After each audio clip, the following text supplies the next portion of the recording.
I've never been someone who gets worked up about being single on Valentine's Day, but after 3 months of living alone in a new city, the silence in my apartment was starting to get annoying. It was February 14th, around 6:30 p.m.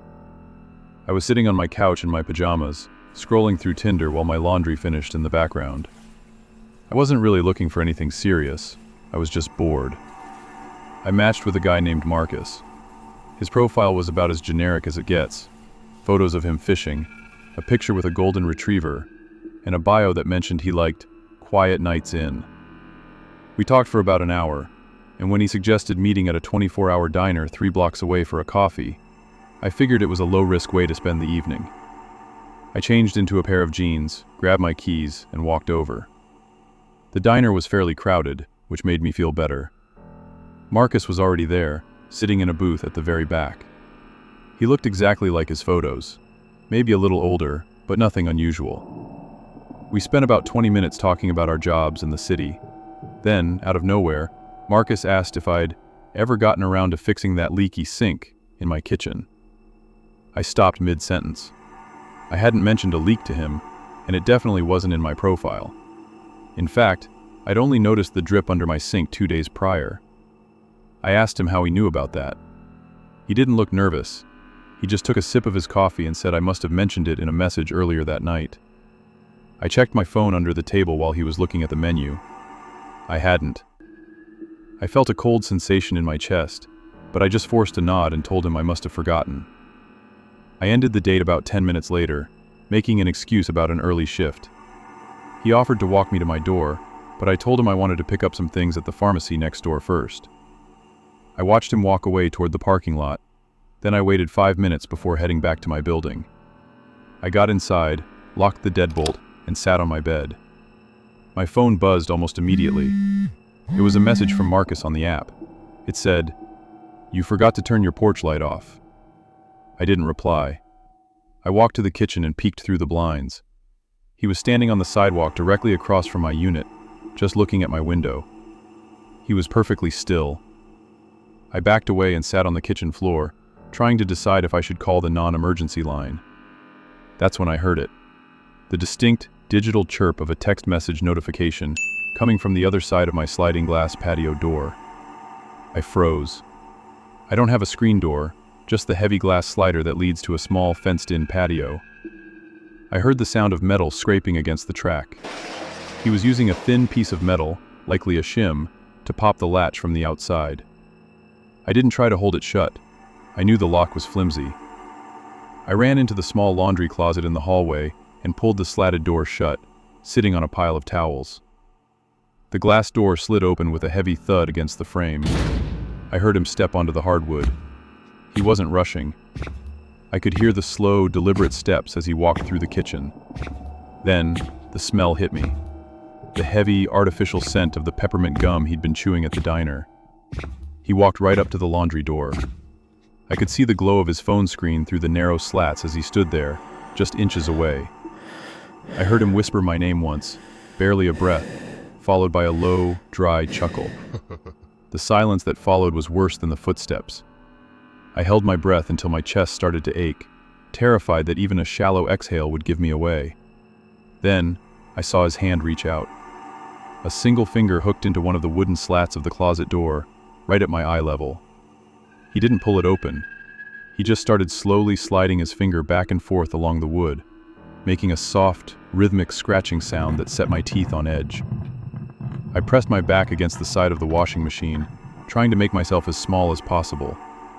I heard him lean his weight against the door, the thin wood groaning under the pressure. I was certain the flimsy latch was about to give way, and I just squeezed my eyes shut, waiting for the light from the hallway to hit my face. A neighbor must have seen him climbing over the patio fence because a minute later, blue and red lights reflected off the living room walls. I heard him scramble back out the sliding door. The police caught him 3 blocks away. When they searched his car, they found a notebook filled with hand-drawn floor plans of several ground-floor apartments in my complex, with my unit circled in red. It turned out he'd been watching me for weeks before we ever matched on the app. He'd even mapped out my daily gym routine.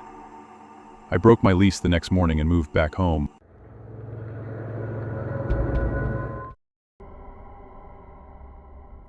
I was 21 at the time, living in a small ground-level apartment while finishing my junior year of college.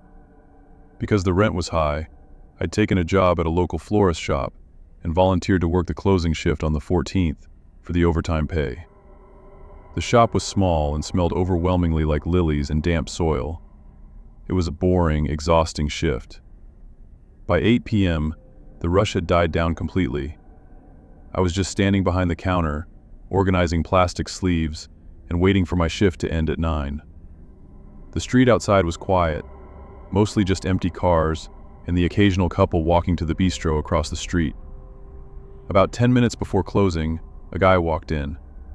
He looked to be in his late 20s, wearing a generic navy blue hoodie and work pants. He didn't look at the flowers. He walked straight up to the counter and asked me if I liked the white carnations I had been holding earlier that morning. I hadn't been working in the front of the shop that morning. I'd been in the back warehouse area, which didn't have windows to the street. I told him I didn't know what he was talking about and that we were closing. He didn't leave. He just stood there, looking at my name tag, and asked if my apartment was still chilly in the evenings. I felt a drop in my stomach. I'd never seen this man before. I told him he needed to leave, and he just nodded, turned around, and walked out without saying another word. I locked the shop and walked to my car, which was parked in the alleyway behind the building. Sitting on my windshield was a single red rose with a note taped to the stem. It said, "You look tired tonight. I left your favorite tea on your porch." I didn't go home.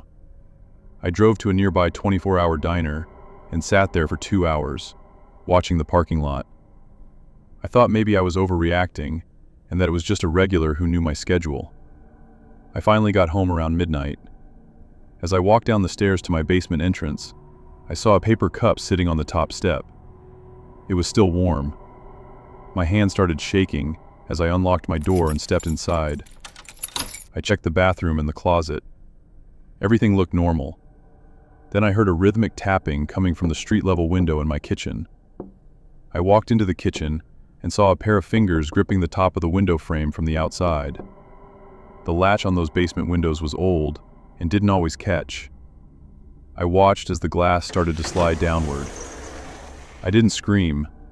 I just backed into my bedroom and crawled into the small space between my dresser and the wall. I heard the window slide fully open. A heavy thud followed as someone dropped onto my kitchen floor. I could hear them walking closer. Then, the smell hit me. The exact same scent from the flower shop. Lilies and damp, rotting soil. They walked into my bedroom and stopped. I could hear their heavy, wet breathing. I heard the sound of my desk chair being pulled out and the person sitting down.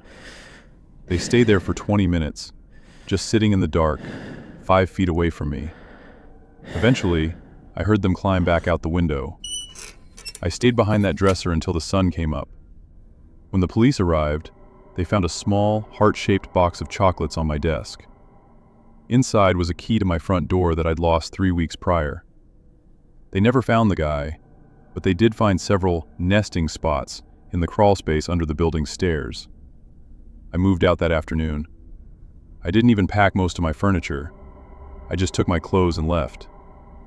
Now, I live on the 4th floor of a secured building with 24-hour surveillance. I don't work in retail anymore, and I never, ever tell people my name until I've known them for months.